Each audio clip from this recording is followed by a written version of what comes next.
Please let me know. Can you see my screen?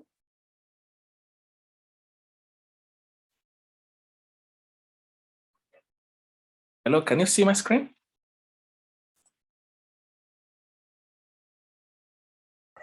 We can see it. Okay, let me start by playing the first session.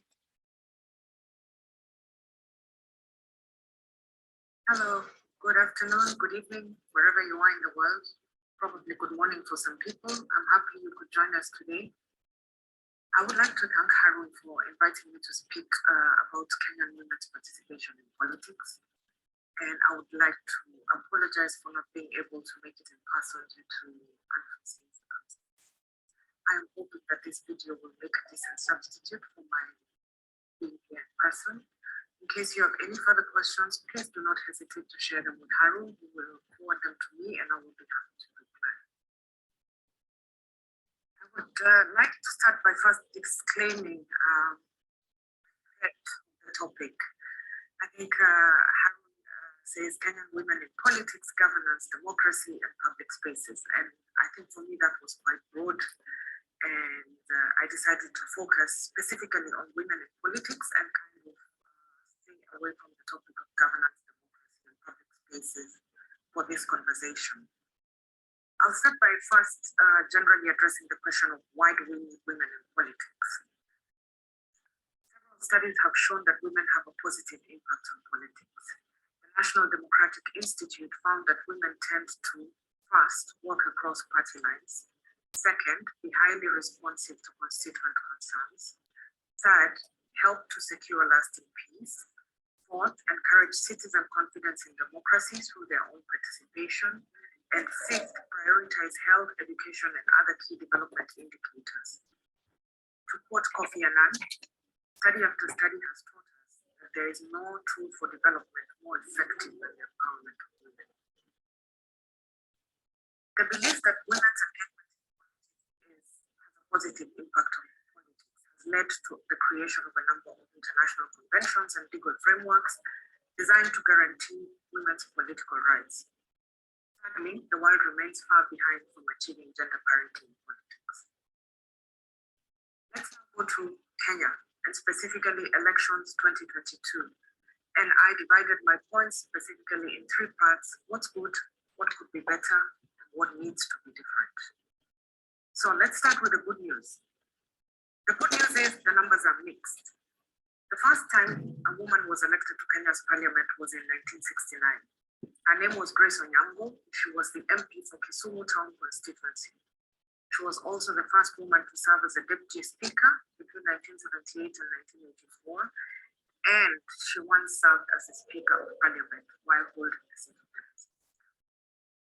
There has been an increase over time since then. However, the landscape remains predominantly male. In 2022, all the political parties put in place mechanisms to boost the participation of women in the election. Many reduced the nomination fee for women. Some appointed women to key party positions. Despite this, there were less than 2,000 female candidates vying out of a total pool of over 16,000 gazetted aspirants, 12.8% for those who were in percent.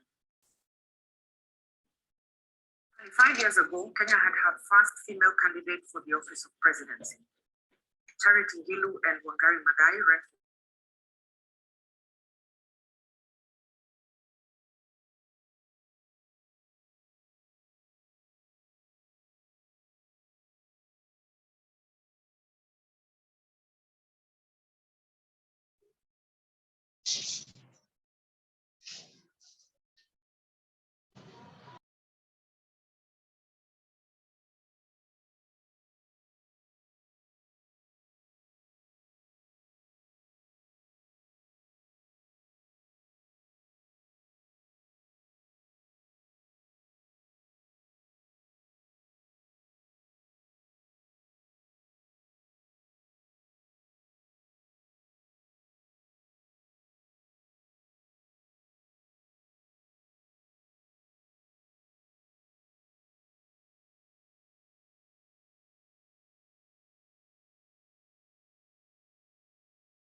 progress.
engaging in politics in Kenya.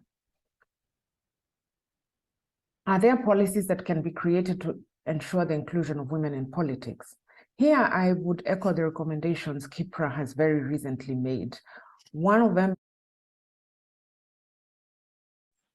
Hello guys, can you hear the audio? Is to encourage the Office of the Registrar of Political Parties to consider the establishment of policies that incentivize political parties to support women candidates in the electoral process.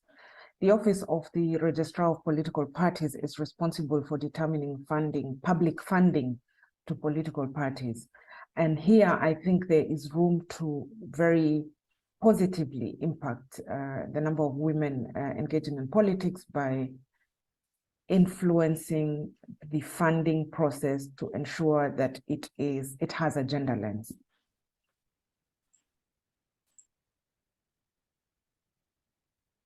Civil society efforts to create independent funds also support capacity building in this field. This involves training of women who want to stand for office, building their awareness about what the process entails, teaching them how to handle complicated matters such as fundraising, but also training journalists on how to avoid patriarchal language when they cover women candidates and when they interview women candidates. So basically, those are my main points for today. As I mentioned, I'm really sorry that I'm not able to join you in person. I hope you have very fruitful discussions. I am really going to miss the question and answer session. And I look forward to receiving some questions that I will respond to as promised in writing. Thank you.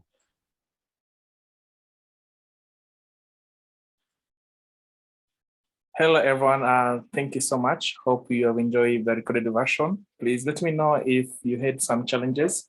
Also, we will record this version in YouTube and share the link with you so that you can get some key insights of what Elizabeth Maloba shared concerning engagement of women in politics. She shared more concerning the historical engagement of women from 1969, where the first woman was elected as a member of parliament in Kisumu by the name Grace Onyango. And she shared more concerning that two-third gender, if it's really, or it's just a dream. Yeah, so if you missed this part, don't worry. I will share the recorded version link via YouTube, and you'll get access to this recorded version. Allow me to welcome my my next speaker to this session. For those who are joining, you're most welcome. Just take some few minutes, introduce yourself via the chat box. Let us know where are you zooming from, and also what's your main profession. Our next session, sorry, our next speaker is Dr. Njoki Wamai. So Dr. Njoki Wamai have a lot of experience within the sector of women in politics, governance, and democracy. She will share her general observation before, during, and after election. She will also share her key insights of what happened in Kenya before, during, and after general election. So Miss Dr. Njoki Wamai, sorry if I have pronounced your name wrong, apologies. You're most welcome. Feel free to unmute yourself and engage with us.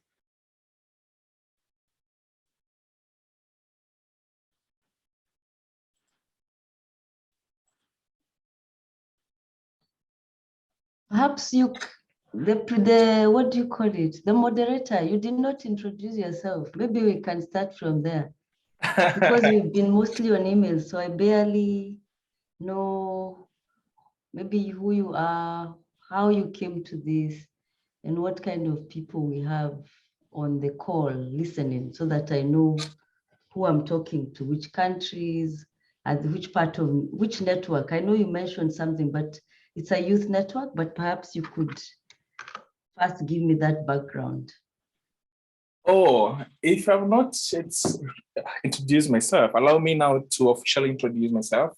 I'm Harun Madena Muyesi. I'm the co-founder of Global Peace Champion and the director of Collaborative Approach Consultancy. For the last 2 months, we launched a series of weekly conversations with an aim of analyzing 2022 Kenyan General Election. This is our fifth session. Our first session was focusing more concerning the general analysis of what happened during the general election. Our next session was more of the role of youth engagement on the participatory governance before, during, and after general election. Our third session was focusing purely concerning the budgeting processes. Our question was, what next after general election? How can young people and citizens engage themselves in the budget making and decision making process? And our fourth session was more concerning the tweet diplomas, where we analyzed the impact of Twitter on Kenyan General Election. Now, this is our fifth session, whereby we are focusing on the role of women in politics, democracy, with an aim of examining the general engagement of women before, during, and after election. For this session, we try to bring the informal conversation to document some best practices, best experience, and also to share these thoughts and insights to some of our colleagues from outside the country. You'll observe we have some participants from Somalia, we have some participants from Rwanda, we have some participants from western side of Kenya, and we have a lot of participants from Europe who are interested to learn what happened before, during, and after election. Maybe you will ask, what next after all these conversations? So far, we have hosted 6 conversations. We have remained with 1 conversation. The last conversation will focus more on the assessment of Kenya Kwanza government's foreign and regional policy, whereby we look the effectiveness of the current government to address climate change, to address counterterrorism issues, and some of the humanitarian crises, not only in Kenya, but within our borders. Once we finalize, we are planning to document each session individually and develop some case study plus learning documents, which will be transferred and shared back to you for learning purpose and for the engagement purpose.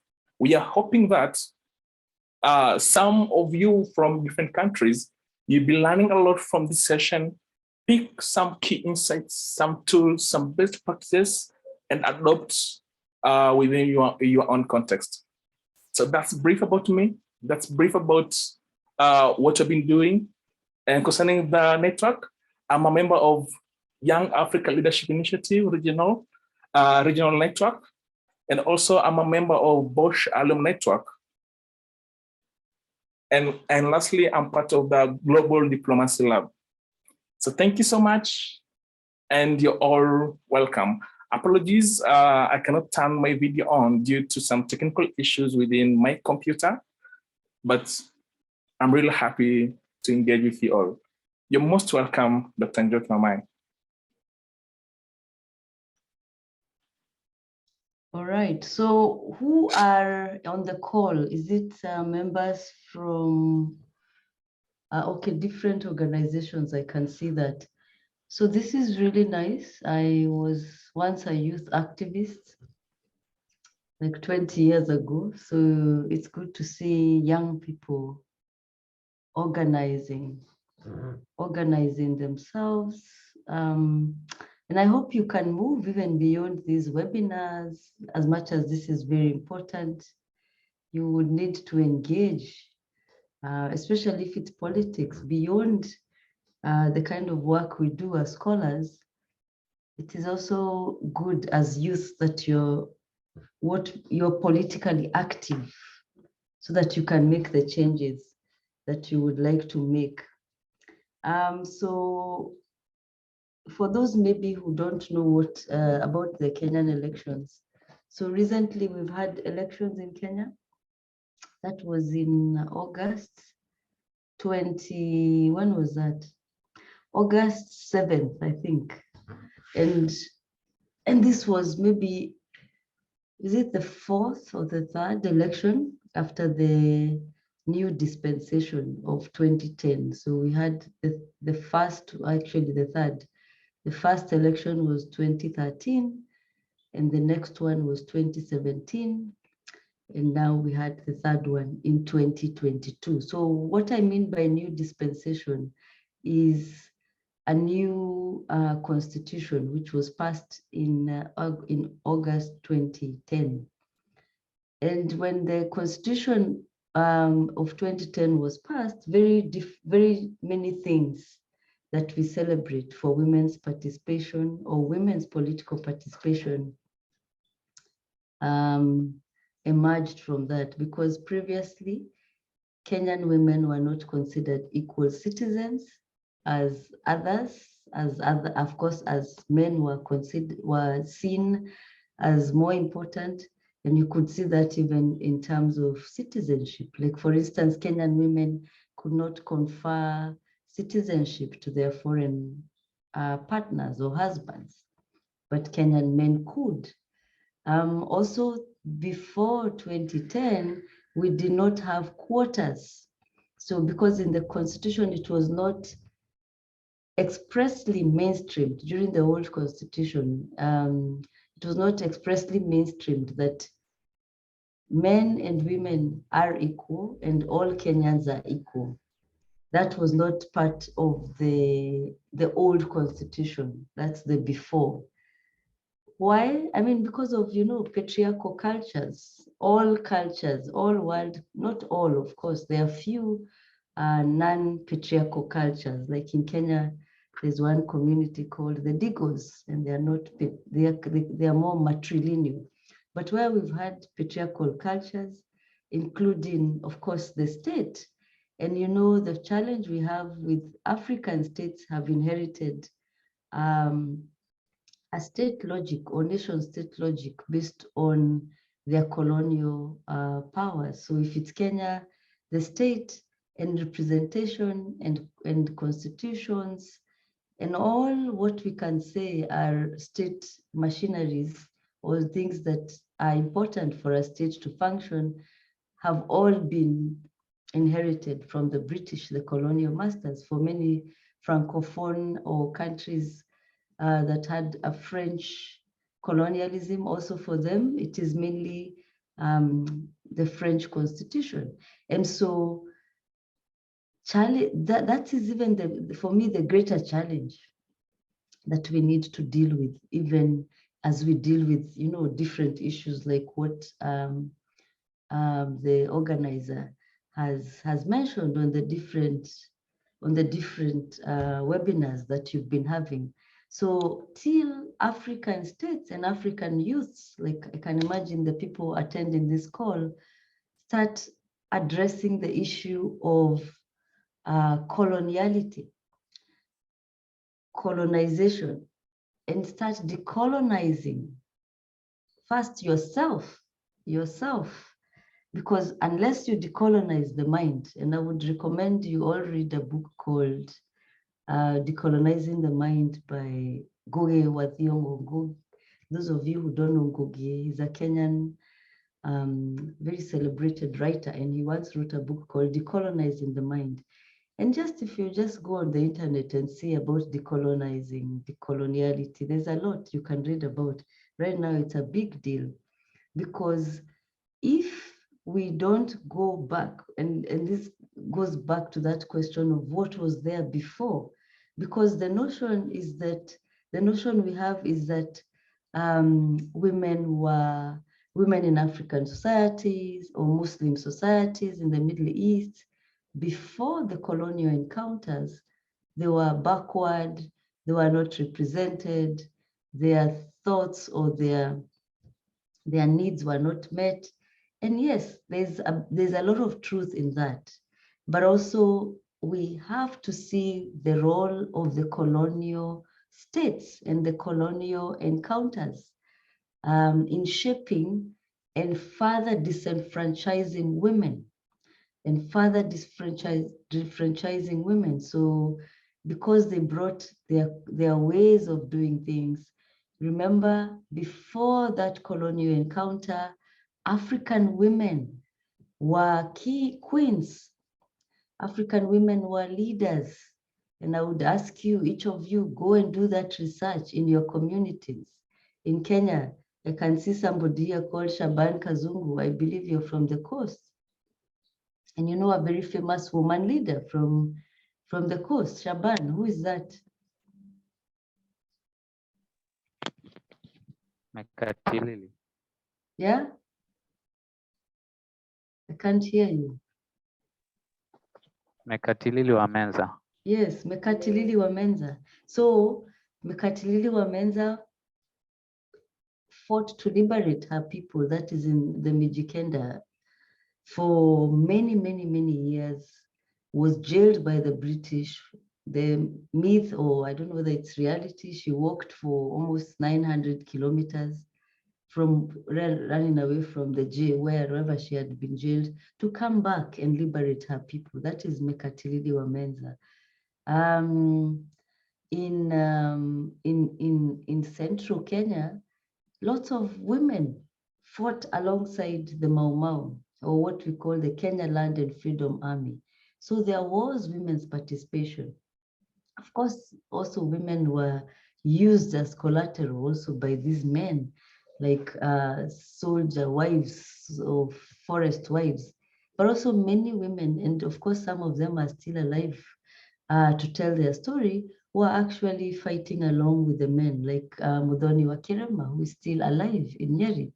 And so not just in Kenya, there is this woman I was reading about in Somalia. You can read her story, or in northern Kenya actually, who was also helping and leading her people in resisting the colonial encounters. If you go further afield in Congo, present-day Angola is part of a kingdom that was called Congo, Kongo. So the Congo kingdom, and there's a whole book written about this woman called Queen Zinga. So please read about her. Queen Zinga, again, led the Congo people, the people in southern DRC and northern Angola, in resisting again the Portuguese encounter, till she was converted to be a good Christian, and she was called Anne.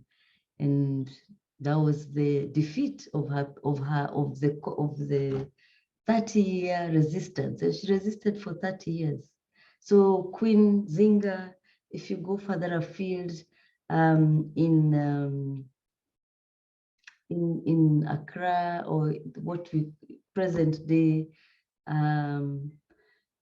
what do you call the other town apart from Accra, in Ghana, present day Kumasi, what we had a whole, again, battalion led by a woman, and that is Ya Asantewa, the queen of Ejusu, who led for a long time against the British.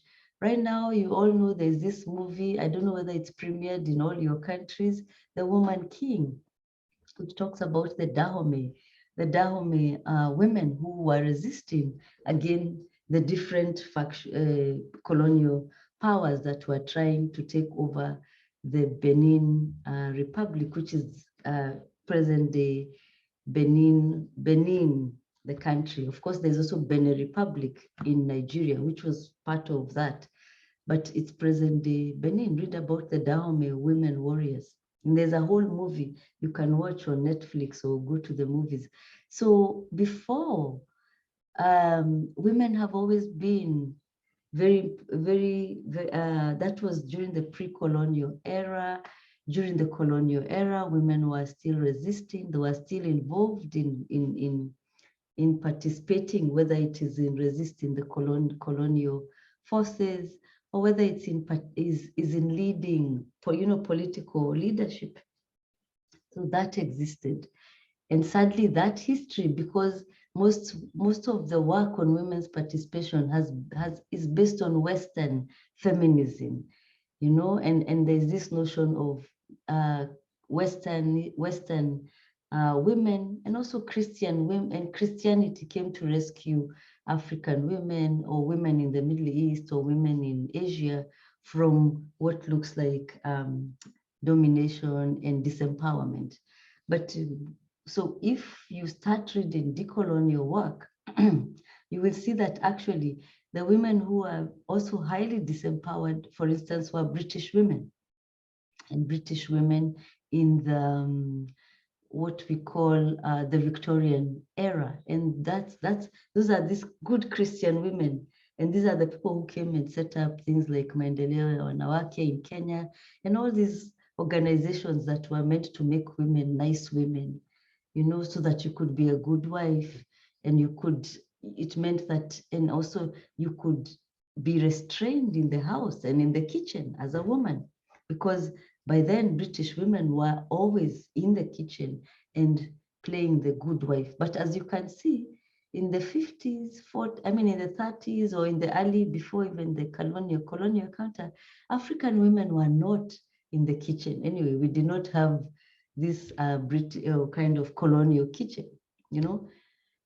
African women were in the markets. African women were doing things outside. They were leading resistance against the British. It was not, or leading resistance against the French, like the Dahomey soldiers. So you can see we need to first decolonize how we think about gender and stop seeing the Western idea is progress of gender, yeah, and start looking at our own constructions of gender. Many times African women could become men, so we need to start. Then that's why people like Oyerunke Oyerumi, a Nigerian scholar, has written about that, how Yoruba women, the older you grew and you got to menopause, you became a man, an elder. Of course, not through hormonal changes like you can do today, a change from a woman to a man or vice versa. It was through, and there was no that kind of change, but there was, of course, change in terms of the roles you played. Because remember, gender roles are fluid, they're not stuck. So you can become anything. The only thing that doesn't change is sex, or the biological whatever that you have. But as you can see now, even that is changing. You can change through sex change. So before the colonial encounter, I just wanted to show that unlike the notion we have that African women were not involved in any political participation, they actually were.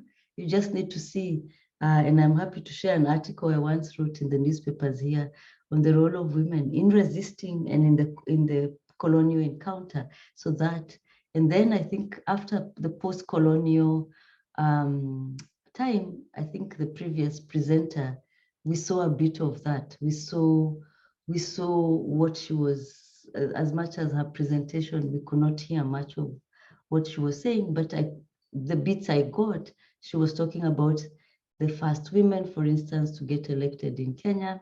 Very, very few. The people like Grace Onyango, Jael Mbogo trying to contest, and she became a councillor. Phoebe Asio, and of course, a few more were nominated. And eventually we have, but very, very few, there was very, very little women's participation. So you can see also the interesting things that happen, despite women's involvement for fighting against the colonial forces. When it came to sitting down and sharing now the cake, again, women are told, go back to the kitchen. So women, and many young women here, you need to be very aware of how patriarchy works and challenge patriarchy. And those are the spaces we need, and not just young women, and young men and men also who are allies in this movement. Don't allow yourself to sit there after an election and say, you know what, don't allow your sisters who you are struggling for these things not to be elected because I mean, women hold half the sky, even more than half the sky. So, and women actually, as you've seen, many times they even make better leaders than men, because they are thinking of their children, or they're not interested in stealing. Though we've seen also women steal, it's also we need to be very careful not to romanticize that women are necessarily good leaders, but most of the time we've seen through research, they certainly are less corrupt, more and more amenable to fulfilling the development outcomes of their electorate and the citizens. And so looking at that past period, I think I want to end in the next two minutes.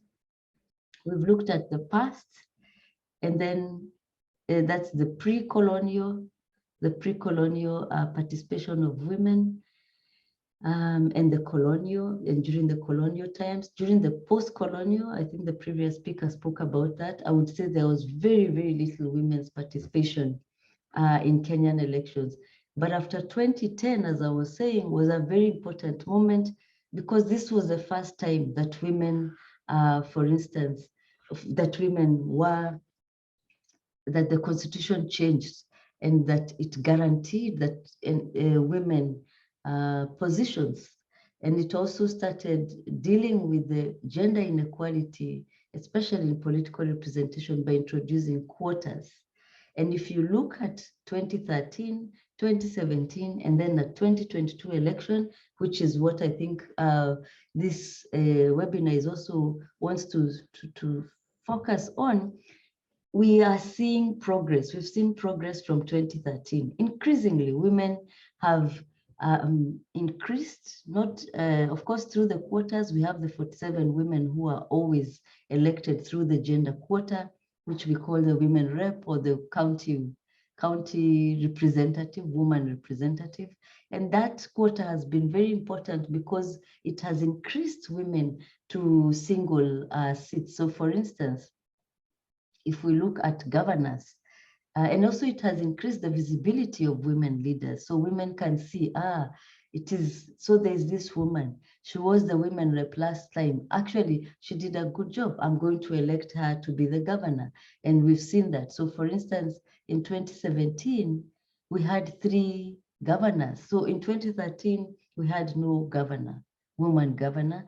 In 2017, we had 3 governors elected out of 47 who are women, and one unfortunately passed on. And then in 2022, which we are very happy and we are still celebrating in Kenya, we have an increase of 4 women governors. We are doing even better than the states. The US also has very low number of women governors. So we have 7 out of 47.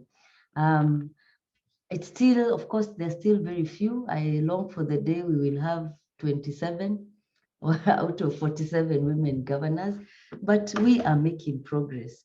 When it comes to senators, we also had 3 women elected out of 47 women senators. Also, I mean, there was not a lot of progress when it comes to senators, but it's still a bit of progress. And of course, the place we also had a lot of women members of parliament is the single seat members of parliament. So in 2017, we had 23 women who were elected out of 290 constituencies. That is in 2017. So in 2022, we've made progress because 6 more women have been elected. So we have 29 women elected as MPs out of 290 constituencies. So you can see we have gained 6 more women. And these, remember, are not quotas, the gender quotas, the 47 women seats. These are single constituencies. So you can see the importance of quotas and the importance of women because they give women visibility. They give women visibility. But we are still doing very badly. Like for instance, in Nairobi County, which is the biggest, I mean, has lots of members of county assembly or local MPs, we only had 4 women elected out of 85. So we are doing also very, very badly. And so there's still a lot of work to be done. A lot of work should be done in not just increasing gender quotas. I think the previous speaker also mentioned some of those things. We need more. We need even more quotas. All those we need the 2/3 gender rule in Kenya, which has been a long debate. I hope this current government, I think that's one of the promises it made. It really needs to make it a reality, the 2/3 gender rule, so that women should not be even begging for seats, right? Society leaders have to understand that we are a very patriarchal society.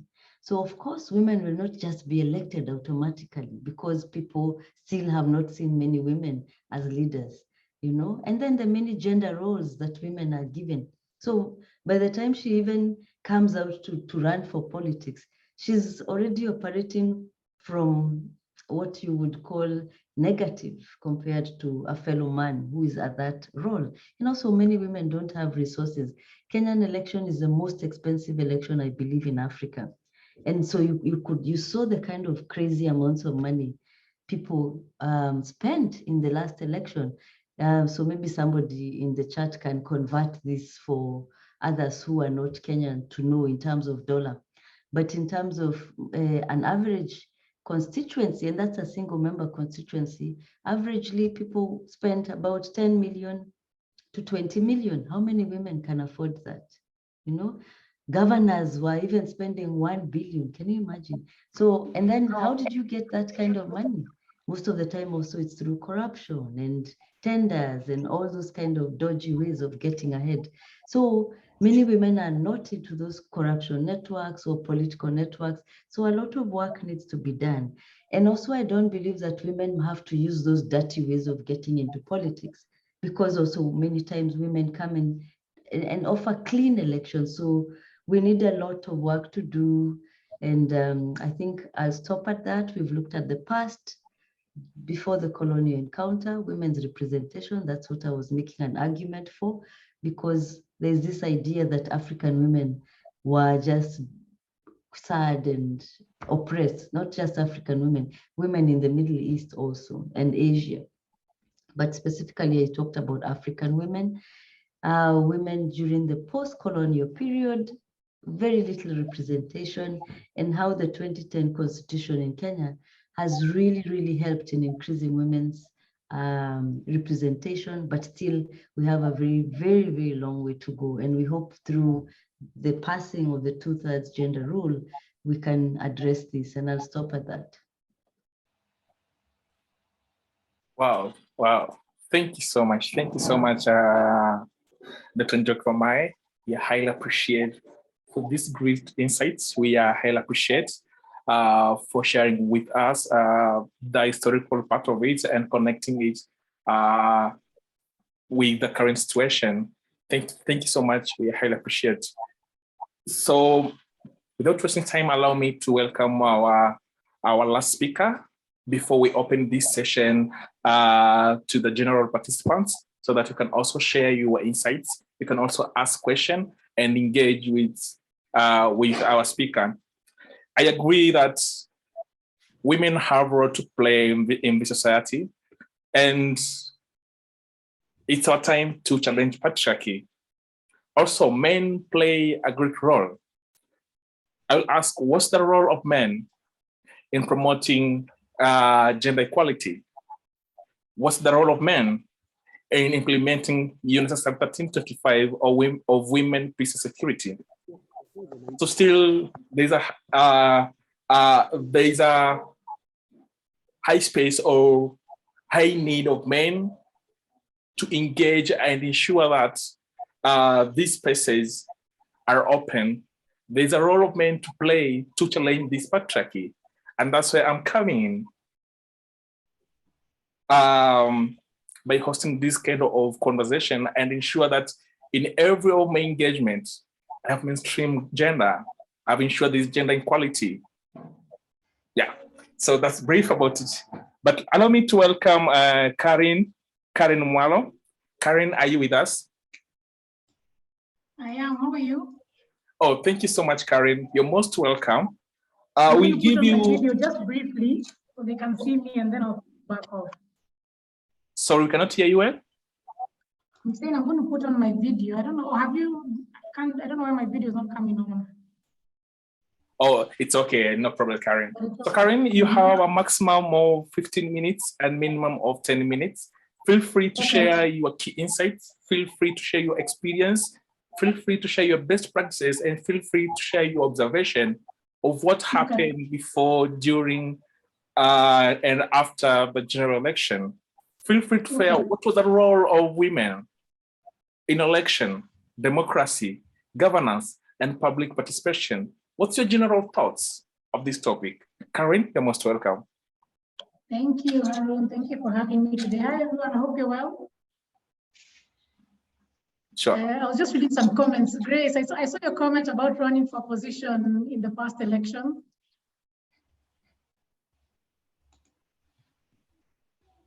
Grace, can you hear me?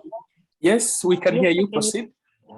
Yeah, Grace, I saw your comment about running in the past elections, and I think from you know how it was, and you know how Kenyan elections is. So I really want to be very candid, Harun, especially with the participants of this Zoom call, about how politics in Kenya shapes even perception, what even stops women from attempting to run. So I was involved. I'm a media and PR strategist. I've been in the media space for about 10 years now, and I've worked on various campaigns since 2017 and also now in 2022. So this particular one in 2022 was good for me. I think it was bittersweet because our candidate won, but it was the second time that I was actually in the field and actually able to see how women are treated, what usually happens even before nomination, how people get through to parliament, and what usually is the process leading up to even the election day and what happens after. So just speaking on experience, I'll just give a brief about my experiences and then answer some of the questions that have come up, even from what Jockey has said about women and the historical perspectives. And thank you, Jockey, because you've saved me from having to talk about all the facts that you've given and all the statistics. So one of the biggest things that I saw, especially being at the forefront of such a campaign and being the media and PR strategist, was that there's a lot of, there's not a lot of goodwill towards women.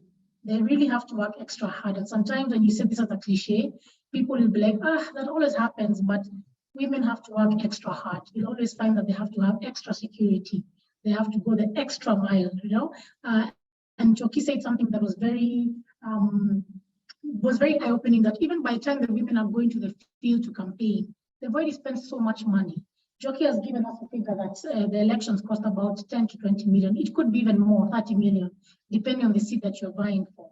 But you can imagine by the time you spend even just 200,000 first to get your nomination, you're going onto the field, you have to spend so much money. So you're actually having to spend twice as much as the man just to make sure first that you're safe on the campaign trail. It gets very rowdy. I remember I think in about May or June, I went with the candidate that I was working for at that particular time on the campaign trail. It's chaotic. If I can say so, it's very chaotic. You really have to be geared mentally for that. You have to be geared physically for that. And I can imagine why a lot of women would then choose to back down and say, okay, let me take the lesser position or an elected position, or a nominated position where I don't have to go through this. And you see what happens, that you end up not having your numbers even as you proceed into various elections.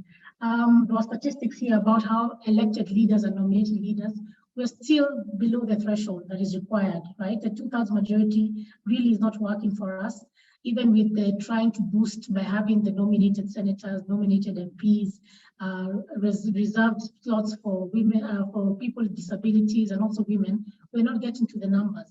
And one of the things I think Jockey also mentioned was that our society is very tough on women.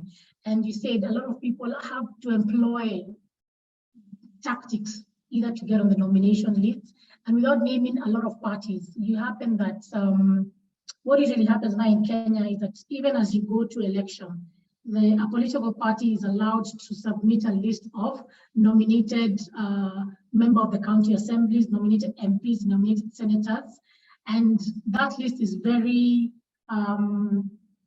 chaotic. There's a lot of money or bribery that goes on, so people can be on that list. So even as a woman, even if you've worked hard for your party and you've worked hard even to maybe make gains even at the grassroots levels, sometimes those lists come down to money. How much money do